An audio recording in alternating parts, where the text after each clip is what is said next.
Hello guys, सबैजना नमस्ते। अहिलेको समयमा चाहिँ जातभात भनेर निकालिएको छ हैन। कामी दमाई अब सबै एउटै हो मान्छे।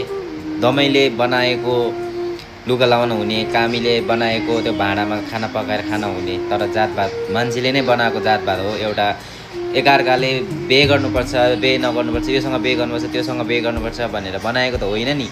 आफ्नो मन जोसँग मिल्छ त्योसँग बिहे गर्ने हो। तर गौनिकाला गर्नेहरूलाई कहिले पनि 7 जुनीसम्म चाहिँ फलिबाब हुँदैन, राम्रो हुँदैन। त्यो गौनिकाला सबैजनालाई के भन्छु भने त्यो कामी दमाई अर्को जुनीमा उनीहरू नै कामी दमाई बनेर आओस् के हैन। एउटा मायाकै जित हुन्छ। उनीहरूले गौनिकाला गरेर गए पनि उनीहरूको मायाको जित भयो। भोलिपर्सि उनीहरूभन्दा धेरै राम्रो गरेर खाओस् दुईजनाले। तर यो गाउँलाई चाहिँ कसलाई पनि कहिले नि राम्रो हुँदैन। तपाईँहरू कमेन्ट गर्नुहोस् के हो कसो हो। अहिलेको जेनरलमा जातभात हेर्ने होइन, आफ्नो मन हेर्ने।